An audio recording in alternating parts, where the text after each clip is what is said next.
Tuesday, September 25th, 2020. We'll take roll. Benayag. Johnson.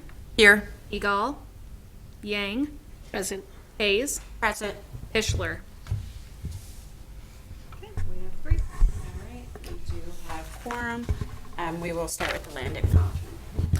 We are gathered here on lands that were originally home to the Menominee and Ho-Chunk nations. We honor the Menominee and Ho-Chunk communities and are grateful for their stewardship of the land and waters. We acknowledge these ancestral grounds as sacred and remember the complex history of settler colonialism on these lands and the effects that persist today. We commit to a restorative and healing relationship of the original inhabitants and our community. The mission statement will be read by me. The mission of the Diversity, Equity, Inclusion DEI Committee is to create a more welcoming, connected, and equitable Oshkosh by consciously including the richness and complexities of marginalized voices in its planning and function. Thank you.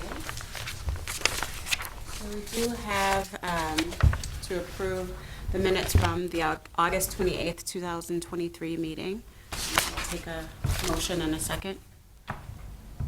I move to approve. Second.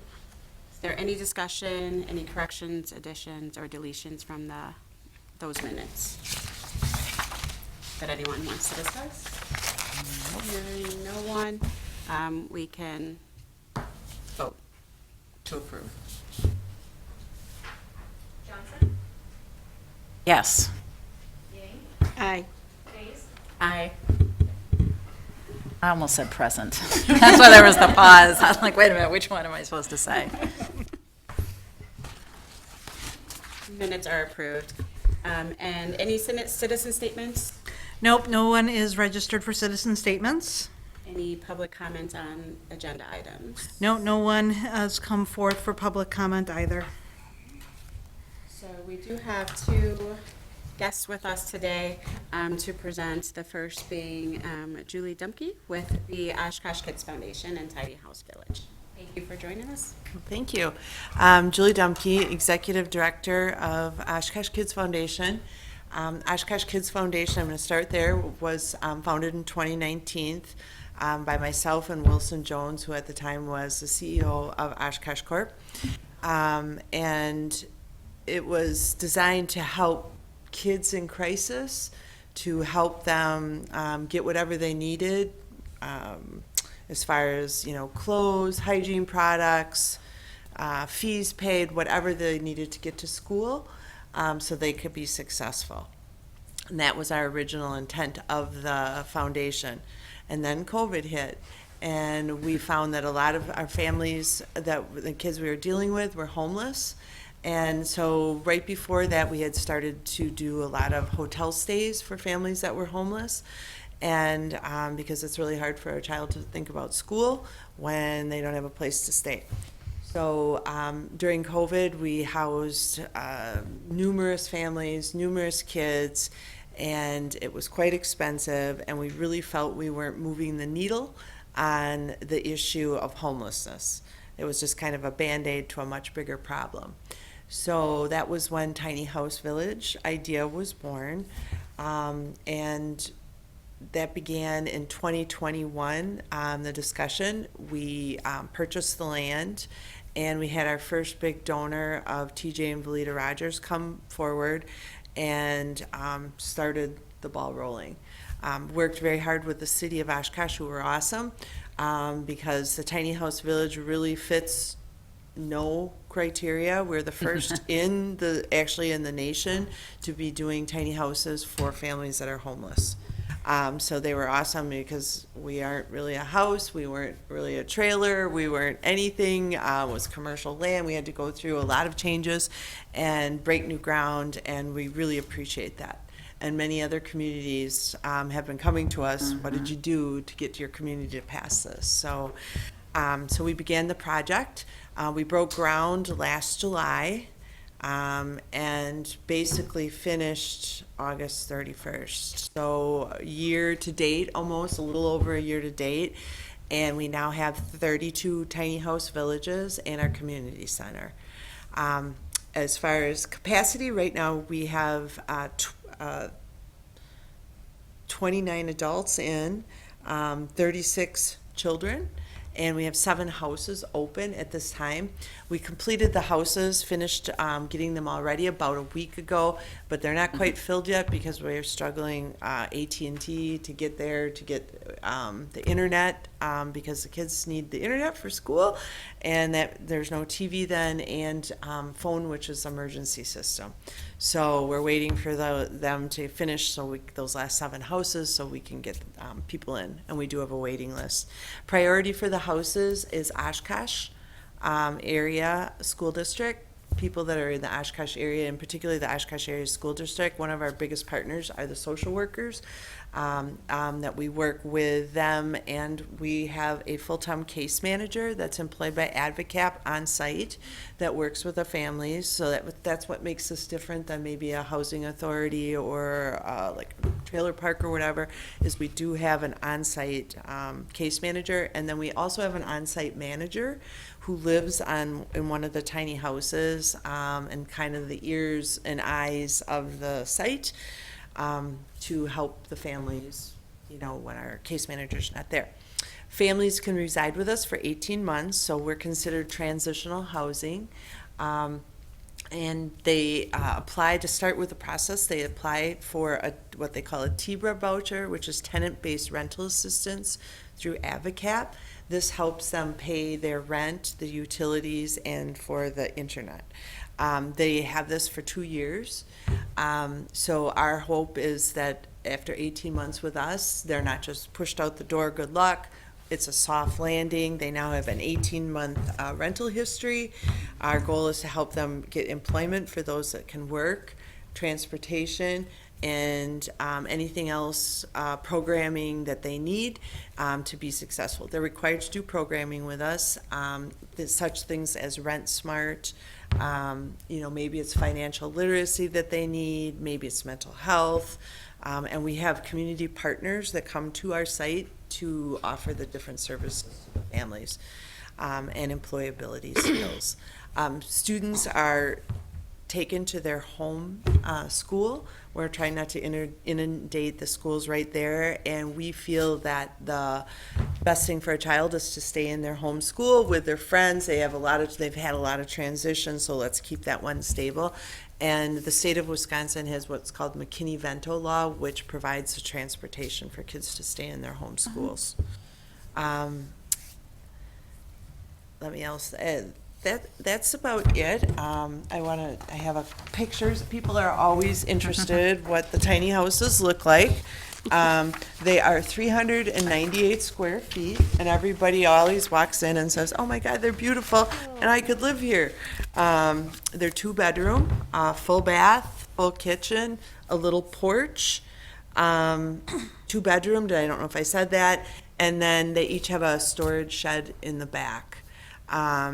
So 4 people can live in there, whatever that makeup of that family is, whether, it's mom, dad, or kids, or whatever.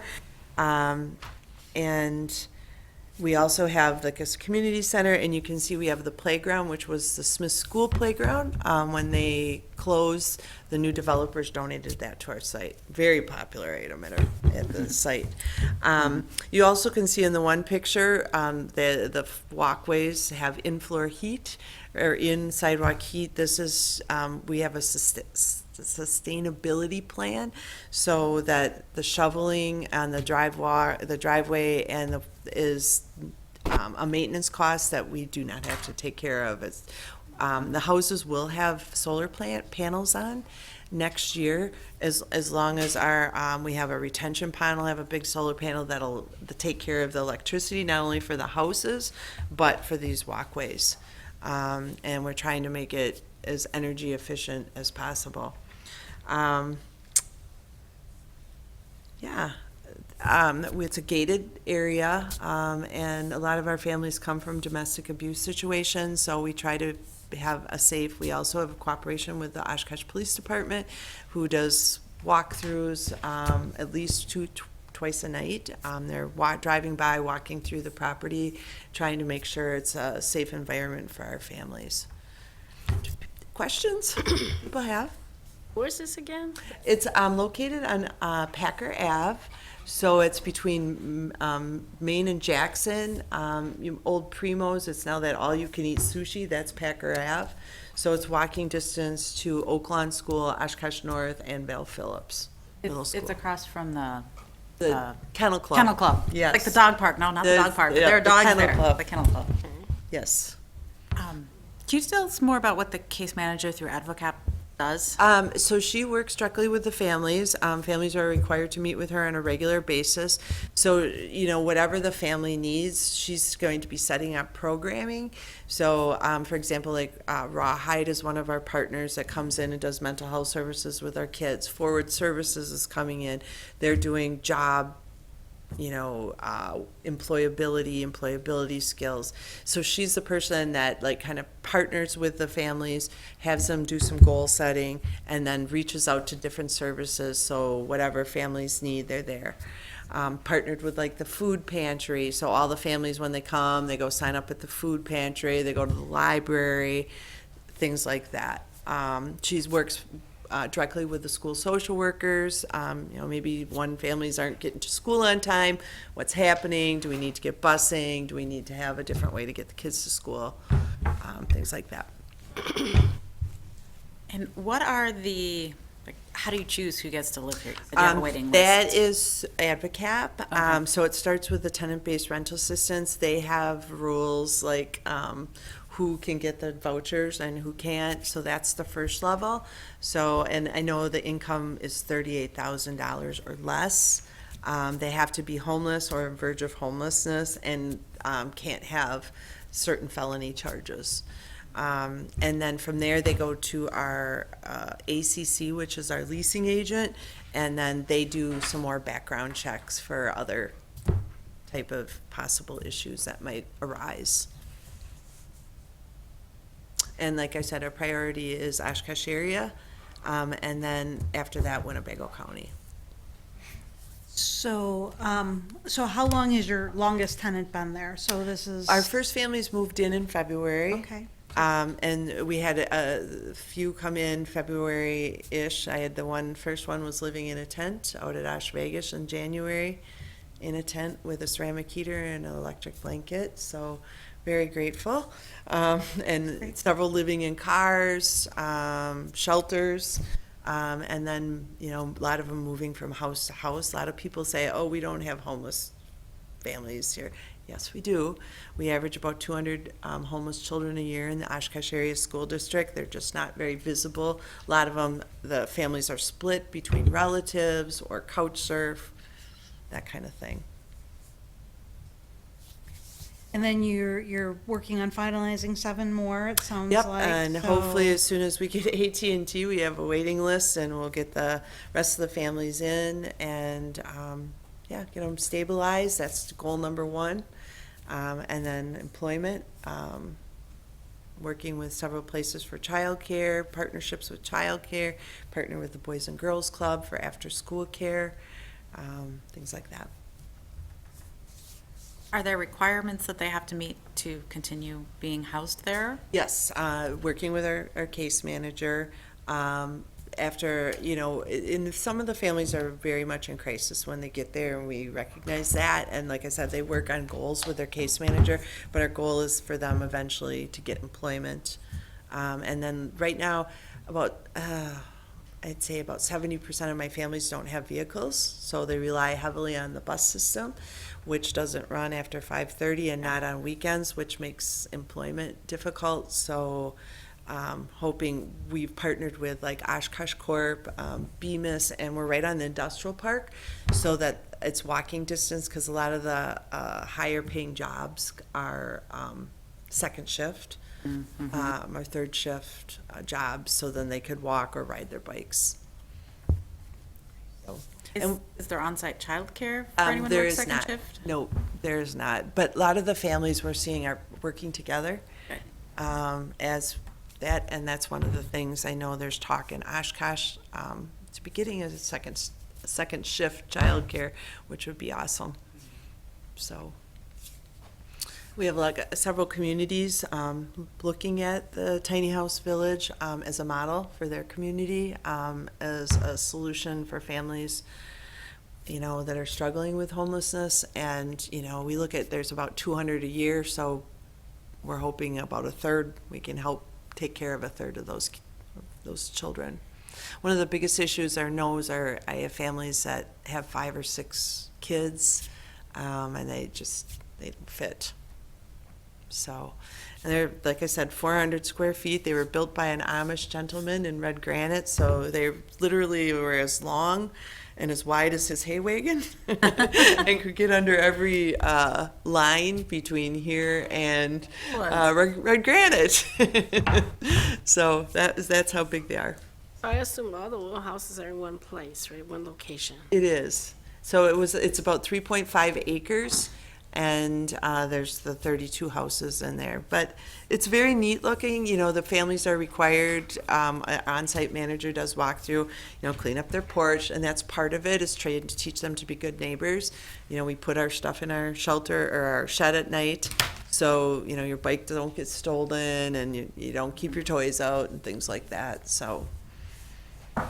Are there age requirements, like, do you have to have like 2 parents or with kids, or what about just 2 parents? Would they qualify to be there? No, but they have to be a family. Okay.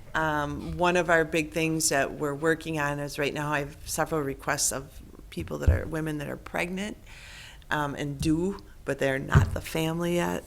So we're trying to get, working with different organizations to make that happen, because we really feel that to have that stability at least that month before, so they can come in and have that baby in a good situation. But yeah, so mostly families. And I think right now my breakdown is I think I have 3 single dads, maybe about 4 couples, and then the rest are single moms. Is the income from the rent sustaining it, or do you rely on donations? Right now, Oshkosh Kids Foundation is doing all the funding.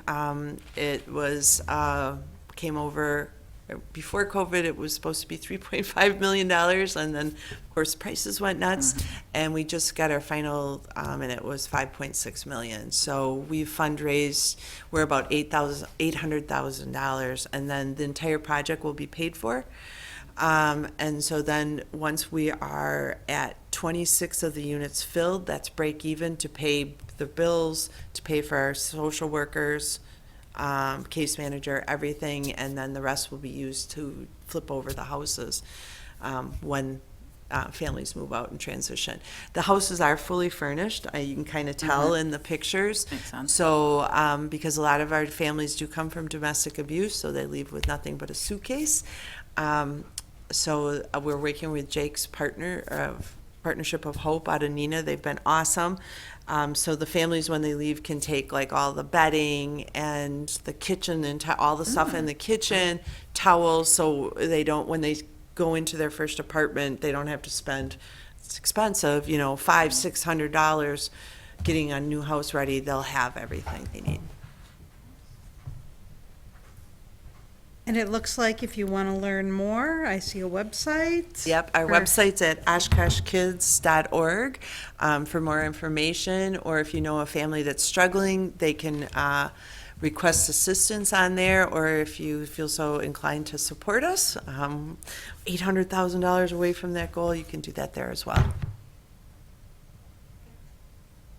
Thank you very much. Thank you. Thank Very you. informative. And you can feel free to stay or go, you don't have to. Thank you. Thank you so feel much for obligated or coming. what, but we really appreciate you Yeah, taking it the sounds time. like a great project. Yeah. I mean, incredible. Thank you. Thank you. Yes, nice meeting you too. Next, we have Jim Bame. It's BAME, you're right. Okay, Jim Bame from Father's Cars Places to Be. Thank you for being here today. Glad to be here, and thank you for the opportunity. I love talking about Father Cars. A little bit about myself. My wife Karen and I moved to Oshkosh almost 30 years ago, and I know it's almost 30 years because our 30th anniversary is coming up in October. So I have been in the executive director position at Father Cars for about 14 months. I started August 1st of 2022. So blessed to be there. It's a great organization.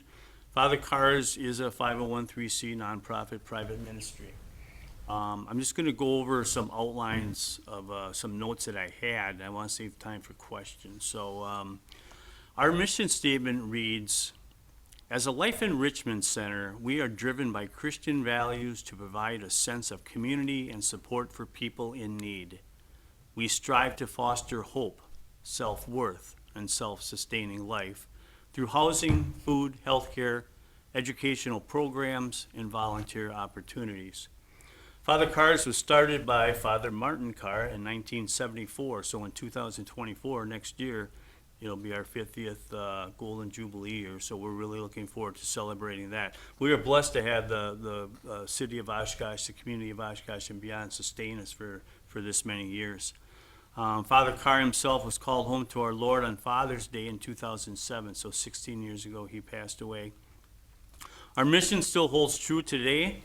The four main areas that we help the community are the Mother Teresa Center Community Space, the St. Martin de Porres Food Pantry, the St. Francis Free Walk-In Clinic, and the Bethlehem Inn Life Enrichment Program. So we're on 10 acres of land out on Kohler Street. Our entire ministry runs with a paid staff of 2 people. Okay, I get paid, the executive director, and then the clinic director, Emily Hill, who's an RN, she runs the St. Francis Free Clinic. She also gets paid. I don't mind saying our 2023, the entire operating budget was under $500,000, $489,000 to be exact. So as I go through this, you get an understanding of how efficient we are with our funds. Father Cars operates entirely on donations from foundations, individuals, churches, businesses, and other organizations. We are not subsidized with any government funding. Our volunteers are our lifeline. Hundreds of volunteers make our ministry work. And why do people volunteer at Father Cars? Because we are a ministry and we believe what our Lord told us to do, and that really is just take care of each other, just love each other. And that's what those people believe in, those volunteers that come to us every day to make this ministry run. That's exactly what they believe in. Do what our Lord told us to do. Take in the stranger, feed the hungry, cure the sick. So the four areas that I mentioned, let's take a little closer look at them. The Mother Teresa Center, which is our main building, so if you were to drive onto our campus, that's kind of the welcoming center, if you will.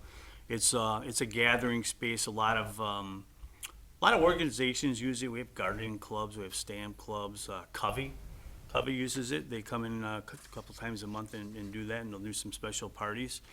Different Bible studies of any denomination, different denominations use it. Showers, birthdays, family gatherings.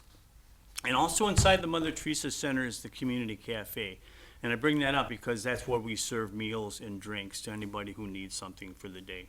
There's no cash register. And if anybody needs a meal or whatever, they can come in sometime during the day and we'll feed them. We have a chapel. We have a Catholic chapel in the back of the Mother Teresa Center, and we have daily mass there Monday through Saturday. Father Dave Dufek, who is a Green Bay diocesan priest, Bishop Ricken has him stationed at Father Cars. He actually lives on the 3rd floor with the men in the Bethlehem Inn. So it's a great asset to have to offer the guys some spiritual direction as they're going through some parts of their life. Another thing the Mother Teresa Center does, it's kind of the home to all the special holiday meals that we do. Our Thanksgiving meal served about a little over 1,200 people last year. Christmas did about 1,000, and Easter did over 800. So it's thousands of meals we're providing on those special holidays. And also this past year, Father Cars was home to the first Carnival for Kids. And if you remember back on, I think it was June 4th, Carnival for Kids was a completely free, full-size community carnival to the community. It was something that we did that we weren't too sure how it was going to go. And our goal, we would have been extremely happy to get 500 people to come to it. We had over 1,900 people come to it. So to see to see the families enjoy themselves, you know, parents with their children. It was just an awesome sight that we could provide this to them for absolutely nothing. The food, the rides, the whole works was completely free. The second thing I want to talk about is our food pantry, the St. Martin de Porres Food Pantry. We give weekly groceries out on Friday mornings from 9 to 11. We average right now, we're in about the 100 person range coming in. Those 100 people represent families, so, you know, they're representing anywhere from 3 to 5 people in their family. So we're serving about 300 to 500 people in groceries on every Friday. And, you know, we also have on a daily basis what we call Our Daily Bread, and that's open 6 days a week. And people can just come in and get a meal, get a loaf of bread, get some light groceries. We always have some produce, especially this time of year with the gardens being, Some being zucchini? picked. Yeah, a lot of zucchini. You got it. Zucchini, squash, you know, stuff like that. So, but they can come in, I think it opens at 10 and closes around 3 or whatever we run out of food. But it's a great deal, and I would say 25 to 40 people come in and enjoy that opportunity. The St. Francis Free Clinic, I kind of allude to this always as a gem on the campus. It is a true free walk-in clinic. So anybody who has no insurance or anybody who's underinsured can just walk in and we will take care of them the best that we can. Obviously, we don't have everything, but we can provide a lot of health care. We have I think right now we're up to 23 health providers between doctors and nurse practitioners. We're open Monday through Friday and one Saturday of the month. So we have a pharmacist who makes sure our pharmacist up to speed. We can do blood work, any type of samples, specimens. The lab work is done pro bono by Aurora for 6 months, and then also Ascension for 6 months. So we take our hats off to them and thank them for that. We can get some imaging vouchers, so if you need some type of imaging, x-rays, MRIs, CAT scans, we can also provide that as well. We have 2 psychiatrists, so we have some mental health provision as well. And then our dental suites currently are closed because we're upgrading the equipment, but we hope to have those open by the beginning of 2024. So we are helping a lot of patients. In August alone, we had over 160 patients come through the clinic. So we're really proud of that fact. And again, our clinic director, Emily Hill, has just been doing a spectacular job there. The Bethlehem Inn and our Life Enrichment Program. This is where we have a little bit of, I don't know if identity crisis is the right term, but we identify ourselves as a life enrichment program. We don't identify as a shelter, and I think that would probably surprise a lot of people in the community of Oshkosh.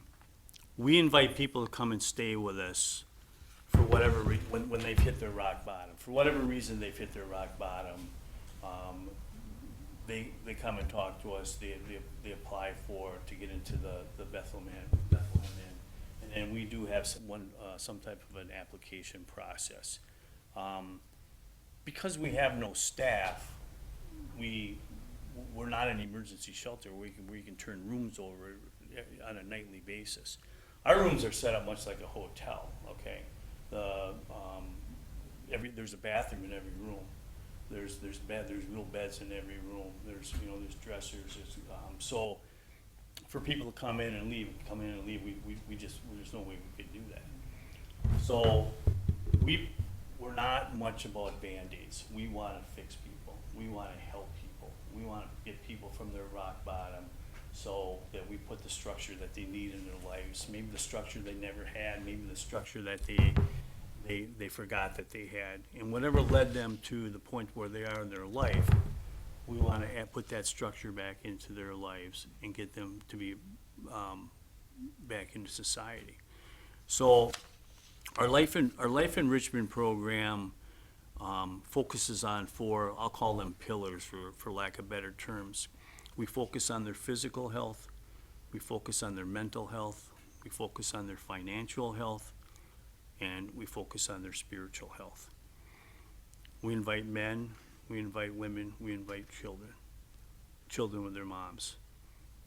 And I'll answer this question right away, because I know it's gonna come up. Children with their dads, we're working on it, okay? We're working on it. It's a security thing right now with us, and that we wanna make sure that we're doing the right thing for everybody. But right now, a single dad with a child, we're not taking right now, and it breaks my heart to say that, but we're not. But we are working on it, and hopefully we'll have that done, I'm hoping by the end of the year.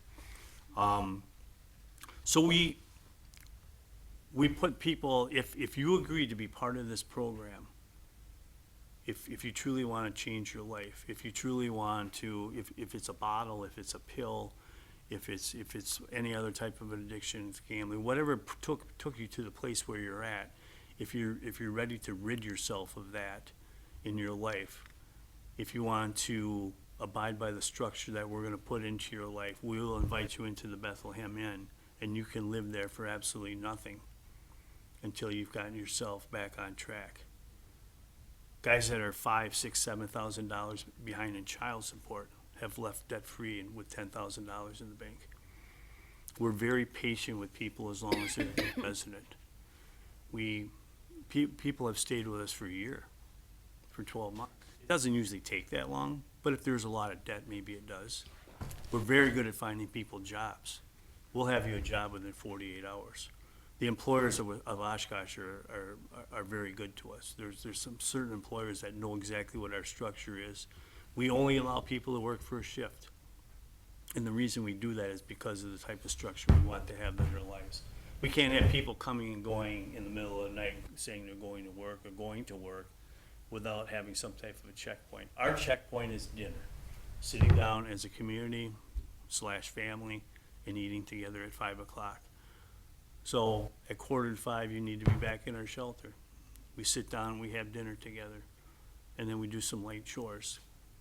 And then after dinner and after the chores, you have some free time till 8:30, and then you have to be back in the shelter, and then you're in for the night.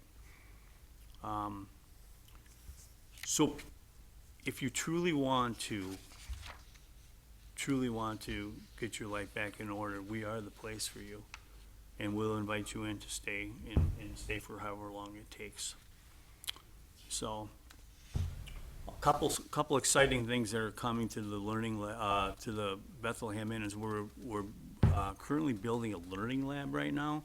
So the children that are the 1, 2, 3, and maybe even some 4-year-olds that are not attending school, we have some homeschool associations that come in on a regular basis, and part of they bring the children with them, and part of what they do is work with the children that are staying with us. And some of the mothers have a background in child development, and they will identify some of the development areas that some of the children staying with us have. So what we decided to do is take one of the resident rooms, and we're gonna turn it into a learning lab with learning tools, and they're gonna work with the children and also work with the moms to how to develop your children. We have some 3-year-olds that maybe can't even talk yet, or maybe can't count. So we're gonna make sure that we give them kind of a classroom too, while their older siblings might be going to school. The school bus does stop every morning and comes back in the afternoon, drops the kids off. So while they're doing that, we're gonna put this learning lab together, and I'm really excited about it. It's gonna be a neat thing. I talked about we're not big on Band-Aids. So again, if you're willing to live the structure, we have a saying, if you change your habits, you change your life. And that's exactly what we're asking the residents to do. Just change your habits. Make your bed in the morning, clean your bathroom, vacuum your floor, take your garbage out. All the simple things that we just take for granted, but they don't. So, but we also understand that we're not the answer for everybody. We understand our strengths, but we also understand our limitations and our weaknesses. We're not a mental health facility, and we're also not an assisted living facility. So when we're vetting people and interviewing people that come in, we have to take that into consideration. Yes, we have 2 psychiatrists at our clinic, but because there's no staff on the floor, we have to make sure that we have a safe environment for everyone. not only for the resident, but for the other residents and for the volunteers. We help hundreds of people every week. Between the four things that I just talked about, we help hundreds of people every week. And again, I'll just finish with, we're just so blessed that the community of Oshkosh has helped us sustain for 49 years, and I certainly hope we can turn around and do it for another 49 or 50 years. So, with that, I'll take questions. How much space do you have in the Bethlehem Inn? Like, how many people can you house and how many are currently there? We have a lot of space, but that's not exactly our capacity. That's a good question. I should have said. So our comfort zone on the third floor, which is where the men are, is probably between 14 and 18. Okay, and sometimes it's a feel. Sometimes it's how the guys are getting along. Because they're doing more than living there. They're actually, we're taking them through this program. So we work with some local universities with social worker interns. And we actually, our paid staff is going from 2 to 2.5 October 1st. We're hiring a part-time social worker. Okay. So, and they're the ones that guide the residents through the life enrichment program, if you will. So it's kind of, 18 would be tough.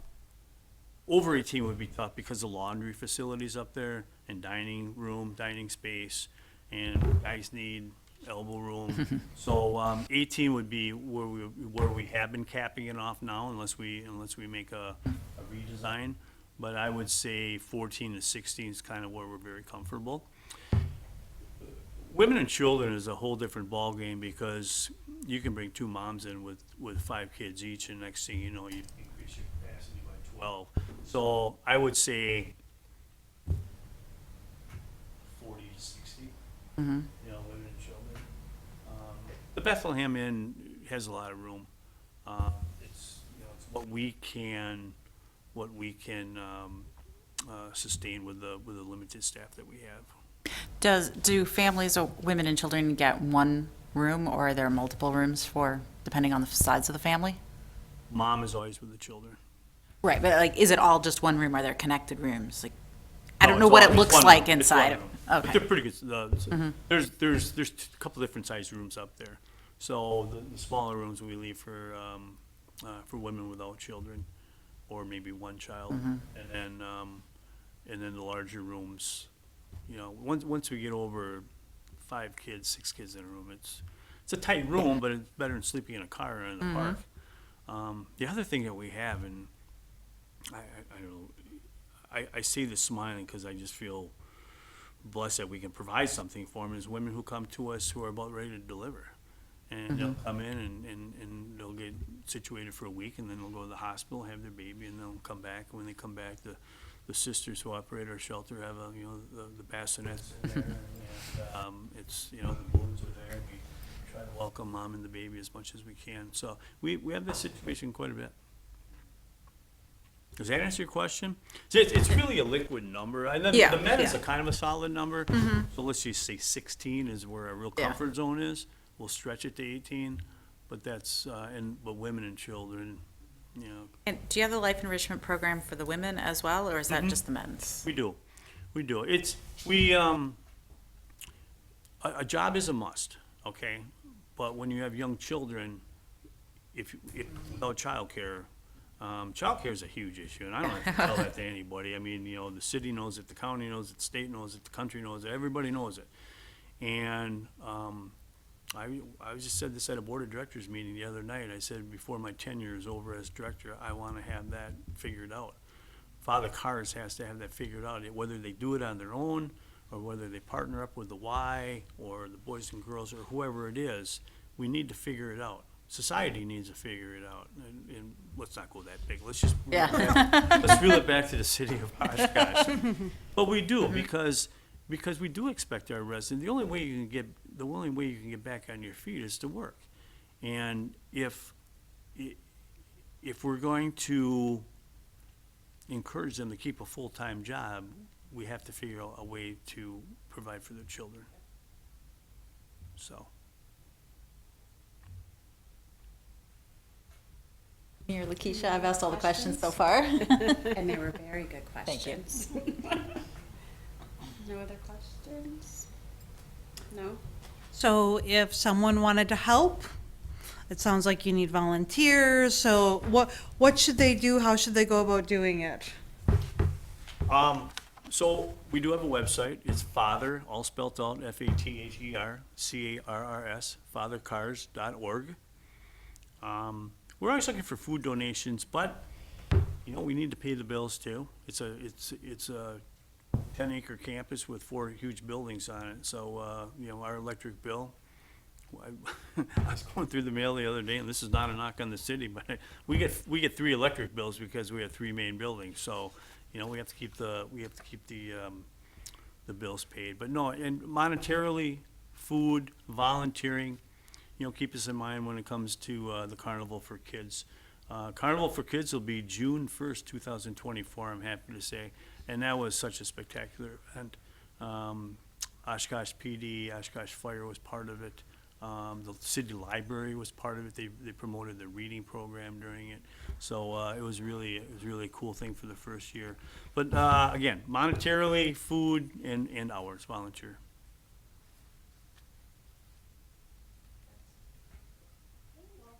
All right. Well, thank you for letting me come in. I really do I thought you were gonna appreciate say the something. opportunity. And if you ever have any questions, you have my email address, send it my way. Okay. Thank you Okay. coming. so much. I thought you were about to say something, so I was like, Yeah. I'm like, Just thank you. I didn't want to cut you off. Yep. Next, plan development discussion is up next. Last time, we kind of took a poll on what would be the best, I guess, issue. Focus, right. To tackle, with housing being the one that I don't know, was at the top. So, with that, I don't remember actually what we were going to do. We have to, what are we gonna do Yeah, about right. housing other than listening, which I think is an important piece of it, but Yes. like, what can we do as a committee? Do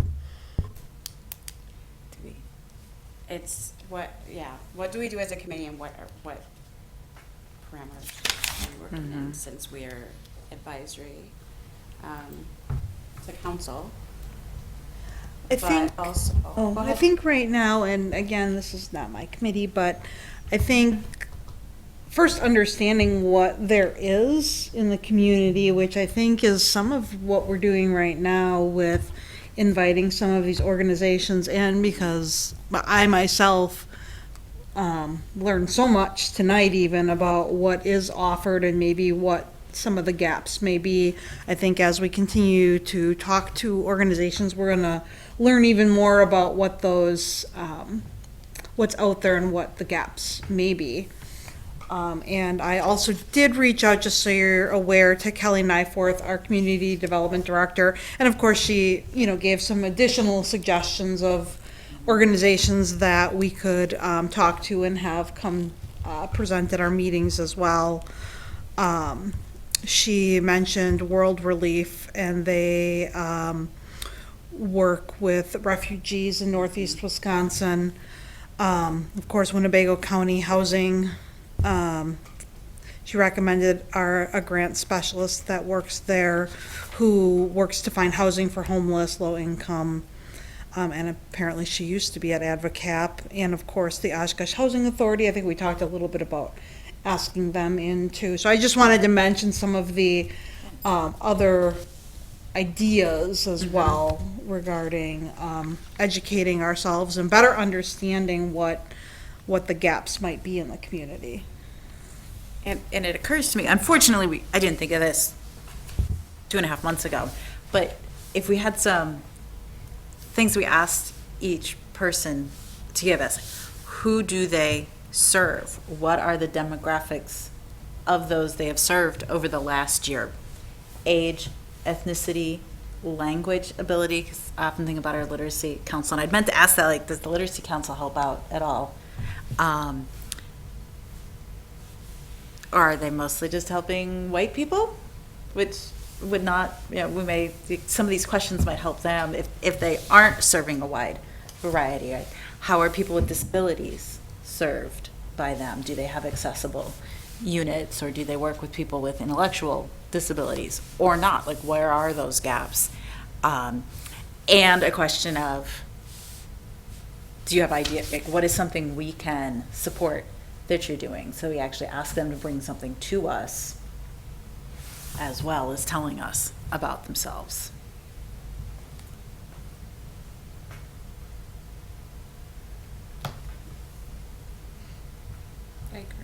I agree. You're the chair. There's only three of us, so we kind of have to stare at you.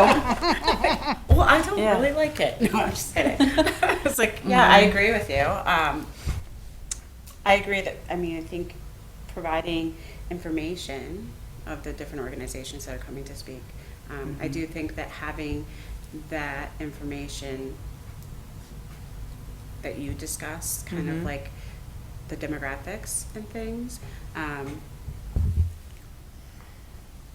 also wonder how many people are actually tracking that, depending on the organization. That's all. Right. But yes, and speaking on, exactly what we would do or how would we kind of effectuate this plan of focusing on, housing issues. I agree, there's so much that I don't necessarily know about some of the organizations that are doing a lot of the work. And so for me, having that information, I mean, we went through like the statistical information when we had the speaker from the warming shelter come to talk about just the statistics alone in our county, in this area. But I agree that we would probably have a better idea of what we are able or capable of doing if we knew how we could help or what was needed. So we hear a lot of like the volunteering, this is how you can volunteer the hours and the support, but then it's, it would be nice to get involved if there's other things coming through that we can send on the legislative part to city council. Yeah. Do you have any asks for us of Yeah. the city or the city council that we could bring forward? And we might not do it, but if we hear the same thing from like three different organizations, we can say, okay, that's maybe something that we need to come up with. Right. A resolution or an event or a something, depending on what it is that they say. Right, absolutely. So this will be our running discussion. Just Yeah, I mean, I so don't we're- know that there was anything we had to specifically accomplish. I wanted it on there for further for you guys to have further discussion. Especially right after those two presentations, if anything, like aha moments, it was a good place to put that on the agenda. So shall we come up with like 5 things so that, I know next week's is a little bit different because it's the community pantry, but if we like have 5 things that we said, we would like you to tell us these things about who you serve, we could start that next week and see it next month and see how it goes.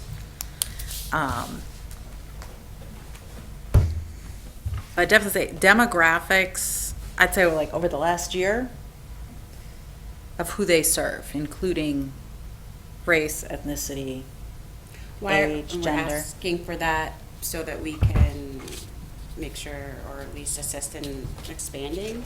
Potentially, because we're the DEI committee, so it's not just about people in poverty, but are we reaching everybody who needs the help, not just serving white people who know about it, for instance? And some of these organizations may track demographics and some may not. Right. But certainly we can ask if they know if they are reaching diverse groups of people. Again, whether that's, in a lot of And I- cases, obviously, we're talking about income a little bit with housing.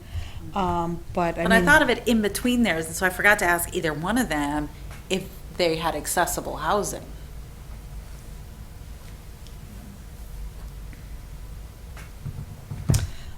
What else do we, what issues might we be able to help you with? How do we want to word that sort of question? Is there anything you need from the city or from this committee?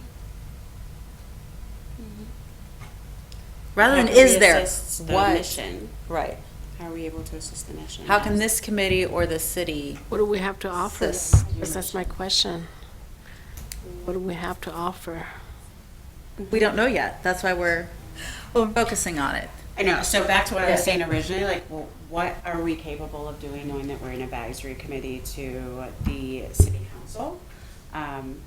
That's the part, that it's like, well, what is within our power and control to do? So I could say, like, if the tiny house village had come to us in 2021, I think was, she said, this committee would have been a great one to say, the city needs to help push this forward, and we could be a voice for helping push it forward. If the committee decided that it was the right thing to do. I think this committee would have been a great place to help say, yes, this is important. So if that, for instance, I don't know what the others might bring us. Some of them might say, well, not enough people are using our services. How can we get more word out? Someone else might say, we actually need another one of us in the city. And I don't know exactly what we would do, but if we hear it, that's the only way to know what we might be able to do after we hear their ideas or their issues.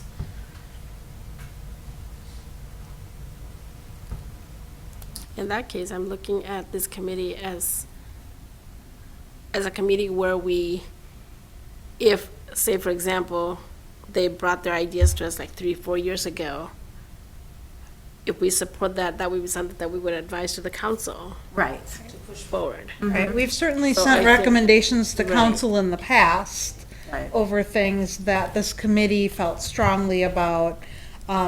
In the end, as Lakeisha mentioned, it's advisory. But I think the council wanted this committee for its thoughts on how the city can better serve our community. And perhaps by asking that question, they might not have an issue right now, but 3 months from now, Father Cars says, we need city support in order to open this area for dads and their kids. Who knows what they might need, but they might need something from the city in order to be able to do that.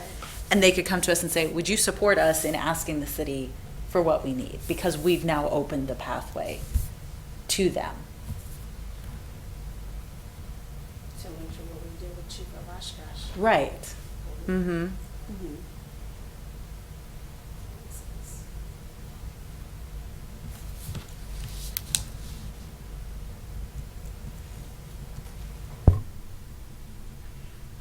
At this moment, I can't come up with other questions we should Yeah. ask, but I have no problem, like, shooting an email to Michelle or to someone individually, or however it may be, with possible questions that are good, standard questions to have for organizations that present.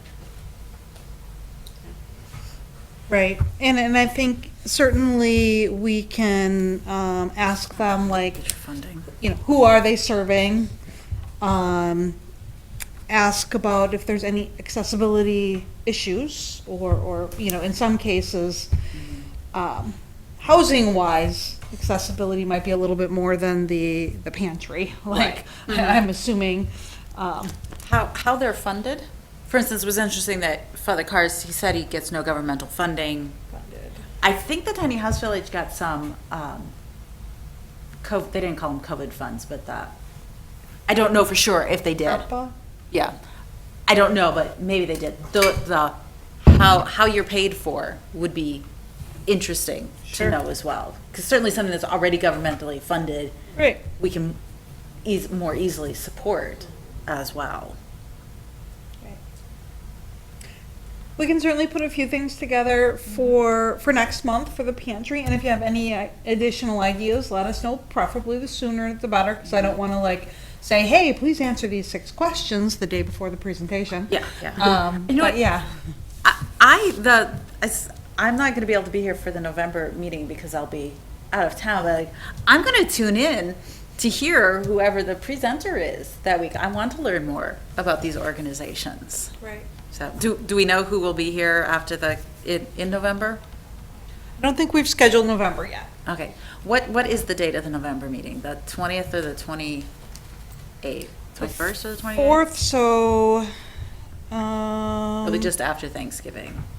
yeah, I think it's the Monday after Thanksgiving. The 27th is the 4th Monday in November. And then, yeah, and You have December plenty of we'll ideas. have to talk about as well. You'll have plenty of ideas for people to invite for November though, right? Yes. We definitely have some thoughts for November. Yeah, Michelle, I won't be able to be here for the November. I'm gonna be on a long vacation.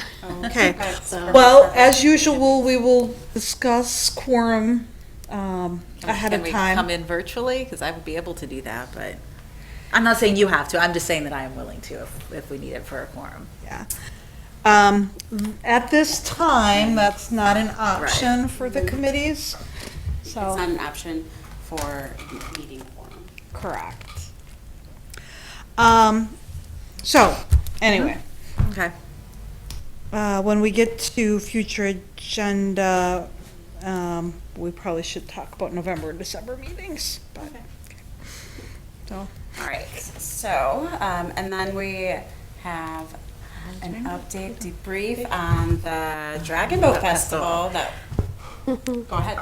Well, first of all, I thought that I'd have a final report by now, but really 1 week after an event isn't enough time to figure out how it all went. Like, they're still paying invoices and talking about money, so I don't have an official report.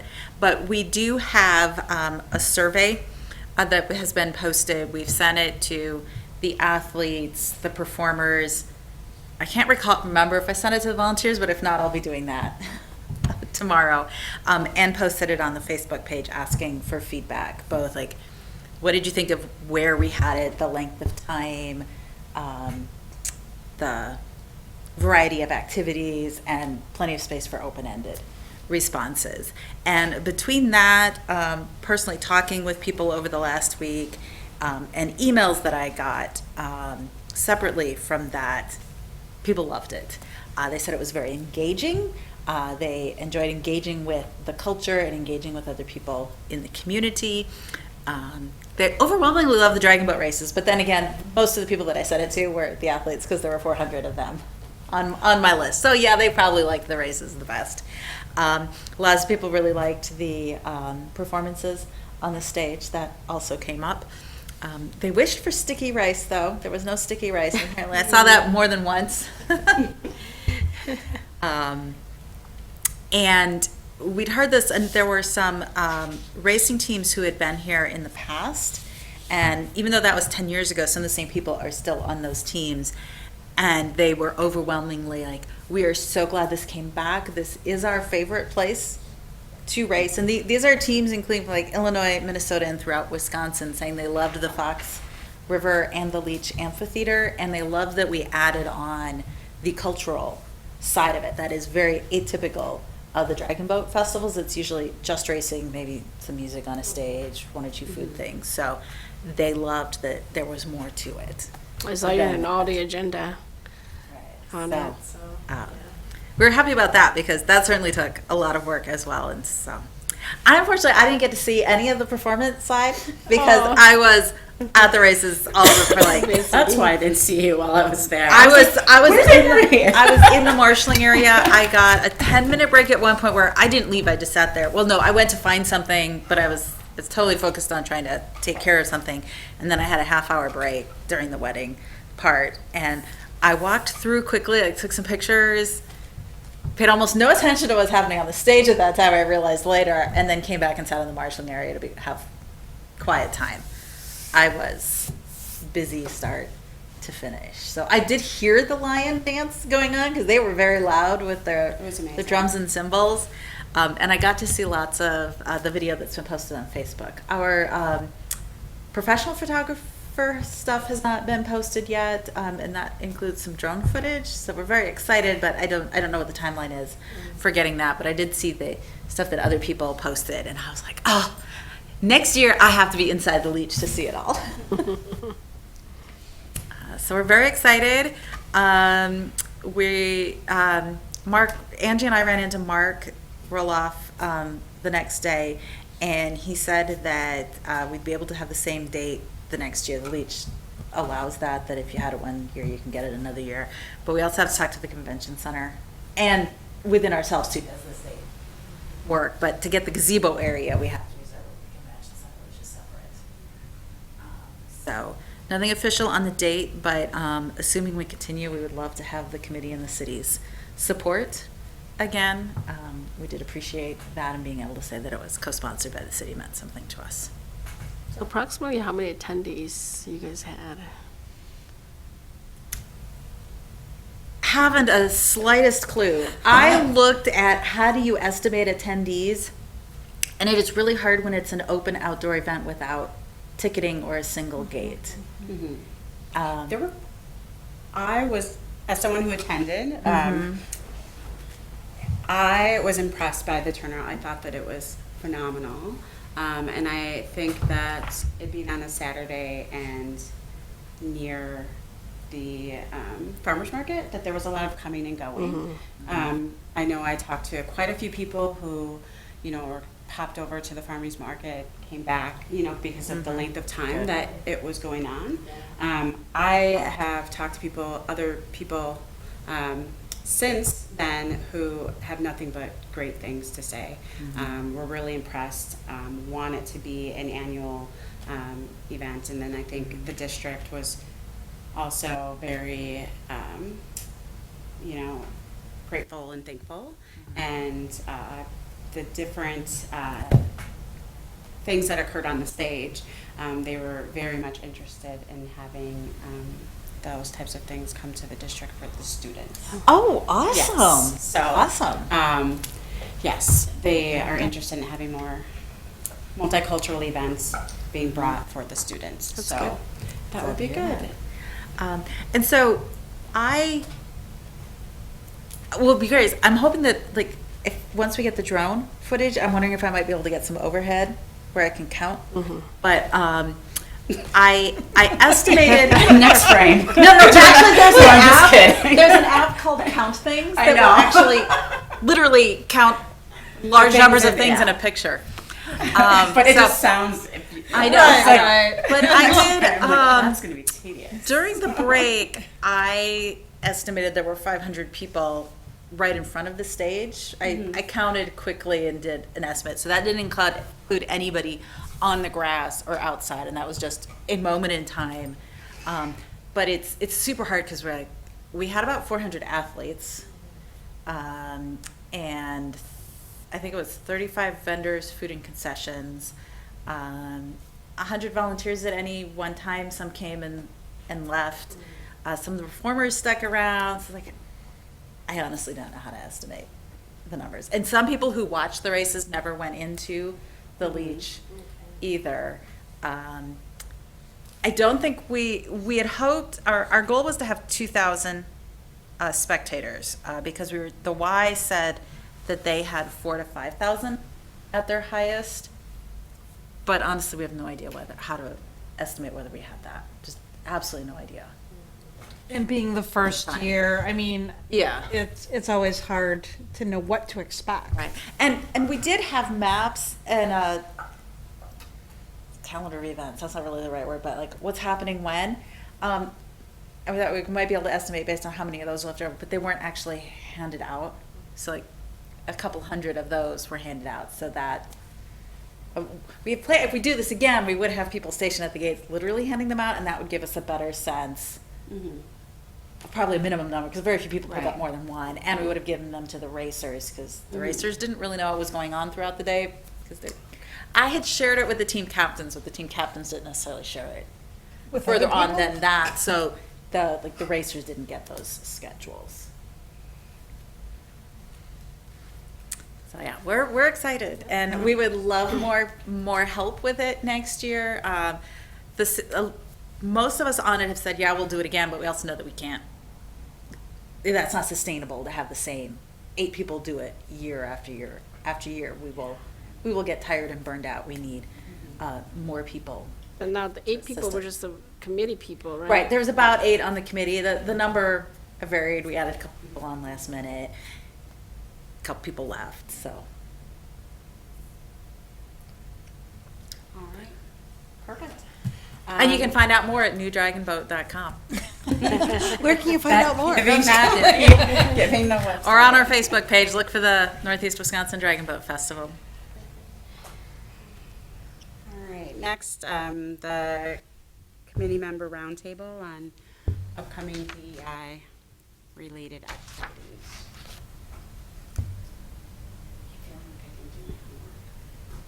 Everything seems to have happened Well, I already. think there's been so much that everybody's, yeah. None? Yeah, I don't. Yeah. All right, so then, outstanding items, if any, for Hang on the council. council.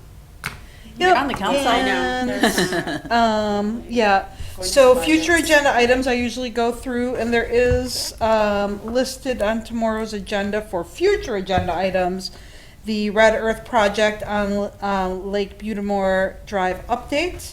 That's a future, and of course, there are upcoming budget workshops on October 30th and 31st for anyone who's interested in watching that fun. Full day, Full days.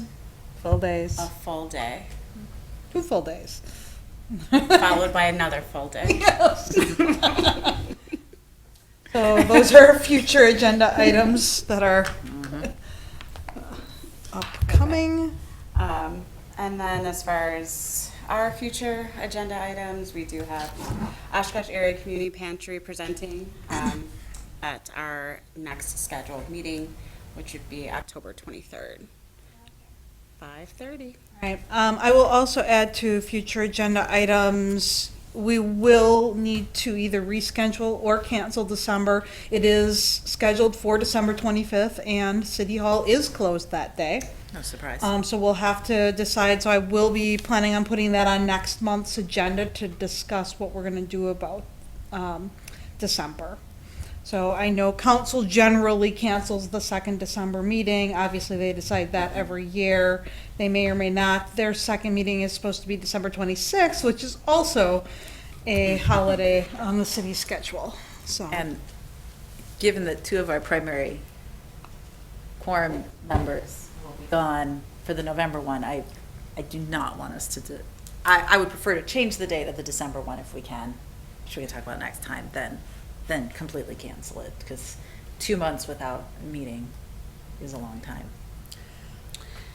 Yeah, and we still don't know if other members would be attending that November meeting. Correct, and we can ask ahead of time, and I'm also hoping our one vacancy will be getting filled in the near future. Yes. So I think there's still a viable option in November, so I don't want to count it out necessarily. Right. All right, if nothing further, I'll take a motion and second to adjourn. I move to adjourn. Second. All in favor? Aye.